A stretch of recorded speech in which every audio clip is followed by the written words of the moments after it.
हाल ही में GST interest के ऊपर करदाताओं में क्या वाद विवाद चल रहा है?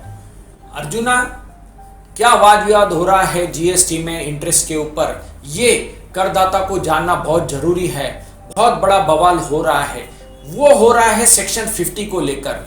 यूनियन बजट 2020 में सेक्शन 50 के अंदर अमेंडमेंट आई है कि नेट लायबिलिटी के ऊपर जीएसटी में इंटरेस्ट चार्ज होना चाहिए, और यही इच्छा करदाता की है कि ये 1 जुलाई 2017 से अमेंडमेंट लागू होनी चाहिए। जीएसटी काउंसिल ने भी इसे पहले ही कह दिया था कि नेट के ऊपर लायबिलिटी आनी चाहिए, और कई हाई कोर्ट्स का भी यही मानना है कि नेट के ऊपर ही इंटरेस्ट का लायबिलिटी आना चाहिए। पर बवाल शुरू जब हुआ 10 फरवरी 2020 को सीबीआईसी के चेयरमैन ने एक लेटर इशू कर दिया कि 46,996 करोड़ रुपीस का इंटरेस्ट वसूल करे करदाताओं से, और वो भी ग्रॉस लायबिलिटी के ऊपर वसूल करे।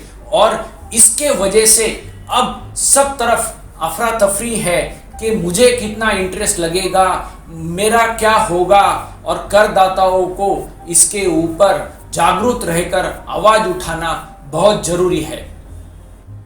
कृष्णा सर, जीएसटी में इंटरेस्ट कब लगता है और इसे कौन भरेगा? अर्जुना, जीएसटी का इंटरेस्ट कब लगता है और कैसे लगता है?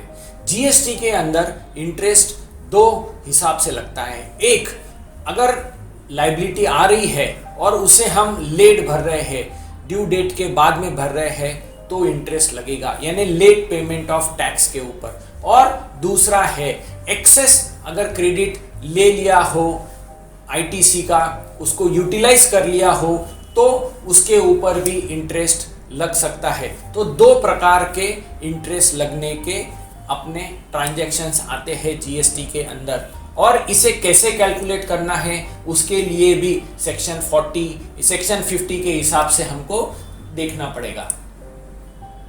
कृष्णा सर, जीएसटी में इंटरेस्ट का रेट क्या है? अर्जुना, क्या रेट से जीएसटी के ऊपर इंटरेस्ट लगना चाहिए? हमने जैसे 2 ट्रांजैक्शंस देखी, तो पहला जो ट्रांजैक्शन है कि लेट पेमेंट ऑफ टैक्स अगर आता है तो 18% रेट ऑफ इंटरेस्ट आता है, और अगर रॉन्ग यूटिलाइजेशन ऑफ क्रेडिट अगर होता है, एक्सेस यूटिलाइजेशन ऑफ आईटीसी होता है, तो 24% रेट ऑफ इंटरेस्ट जीएसटी के अंदर है। कृष्णा सर, जीएसटी में इंटरेस्ट कैसे कैलकुलेट होगा? अब ये इंटरेस्ट का कैलकुलेशन कैसे होना चाहिए सेक्शन 50 के हिसाब से, यही तो मुद्दा है हमारा झगड़े का।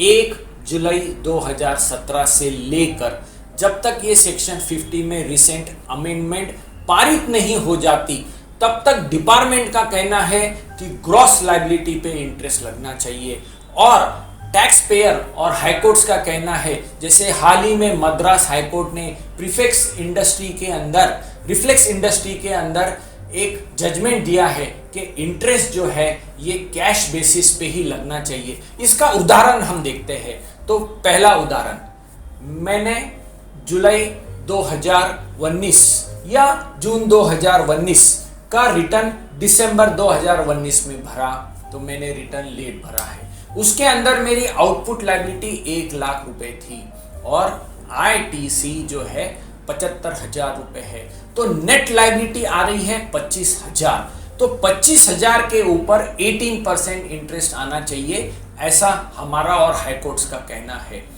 डिपार्टमेंट कहता है कि आईटीसी का क्रेडिट नहीं लेना है आपको तो ग्रॉस 1 लाख रुपया जो है इसके ऊपर इंटरेस्ट चार्ज करना है 18% से। तो ये हो गया फर्स्ट एग्जांपल। दूसरा एग्जांपल हमारा ऐसा है कि मेरी जो आउटवर्ड टैक्स की लायबिलिटी है वो है 50,000 और आईटीसी है 75,000। अब इस केस में क्या होता है, मैं लेट रिटर्न भरता हूं क्योंकि मेरे पास में अल्टीमेटली टैक्स लायबिलिटी है ही नहीं। तो इस केस में क्या होगा, मेरे हिसाब से तो इंटरेस्ट आएगा ही नहीं, पर डिपार्टमेंट के हिसाब से क्या होगा कि 50,000 आपने आईटीसी के अगेंस्ट यूज किया है, लेट रिटर्न फाइल किया है, मतलब लेट पेमेंट किया है, तो 50,000 के ऊपर भी आप इंटरेस्ट भरो। तो शुरुआत से जिन जिन लोगों ने लेट रिटर्न फाइल किए होंगे जुलाई 17 से लेकर अभी तक, एक दिन 2 दिन या 4 दिन वाला भी जिसमें लायबिलिटी नहीं भी आई होगी, तो ऐसे सारे की सारे केसेस में नोटिसेस आएगी, इंटरेस्ट पेमेंट का डिपार्टमेंट बोलेगा और सारे के सारे अपील्स के अंदर, और ये झगड़े की फसाद बन जाएगी। तो ये ध्यान रखना पड़ेगा करदाता को। कृष्णा सर, ग्रॉस लायबिलिटी के ऊपर इंटरेस्ट लगाना क्या ये सही है? अर्जुना, अब ये जो डिपार्टमेंट का स्टैंड है ग्रॉस के ऊपर इंटरेस्ट भरने का, ये जस्टिफाइड है या नहीं, ये एक बहुत बड़ा इशू है। शुरू से 1 जुलाई 2017 से ही हम डिमांड करते आए हैं कि इंटरेस्ट जो है, जो नेट पेमेंट हो रहा है जिससे गवर्नमेंट का रेवेन्यू डिले हो रहा है, उसी अमाउंट के ऊपर ले। तो हाईकोर्ट ने भी यही कहा है कि डिलेड पेमेंट है, तो डिलेड पेमेंट किस चीज का है? टैक्स का है। टैक्स मतलब क्या? नेट लायबिलिटी जो आईटीसी जाने के बाद आएगी। जीएसटी काउंसिल ने भी यही कहा था 1 साल पहले, पर इसकी अमेंडमेंट नहीं हुई। कई स्टेट्स ने एसजीएसटी एक्ट के अंदर अमेंडमेंट नहीं की, और कई हाईकोर्ट्स के अंदर, पटना हाईकोर्ट्स में, जैसे मद्रास हाईकोर्ट ने भी कहा कि नेट पे ही लगना चाहिए, पर अचानक से डिपार्टमेंट वापस इसको विरुद्ध दिशा में चला गया कि ग्रॉस पे कैलकुलेट करना चाहिए। और आगे से यानी सेक्शन 50 जो अब अमेंडमेंट होगा 2020 में, जो आगे इसकी इफेक्टिव डेट आएगी, उसके बाद में नेट लगेगा, ऐसा डिपार्टमेंट का कहना है। तो ये हमारा ऐसा मानना है कि ये रिट्रोस्पेक्टिव होना चाहिए, तो ये अनजस्टिफाइड इंटरेस्ट का लेवी है, ऐसा लगता है। कृष्णा सर, इसे करदाताओं को क्या बोध लेना चाहिए? क्या बोध लेना चाहिए अर्जुना? अर्जुना, अब टैक्स पेयर को युद्ध के तैयारी के जैसा इंटरेस्ट के खिलाफ बवाल जो हो रहा है उसके खिलाफ आवाज उठानी चाहिए, क्योंकि इंटरेस्ट ये कभी भी ग्रॉस पे तो कोई एक्ट में नहीं लगता, ना एक्साइज में लगा, ना सर्विस टैक्स में लगा, ना वैट में लगा। अब अचानक जीएसटी में कैसे लगना शुरू हो गया? फिर अभी क्यों अमेंडमेंट ये ला रहे हैं? लाना ही है तो रिट्रोस्पेक्टिव लाओ, हाईकोर्ट्स के हिसाब से चलो।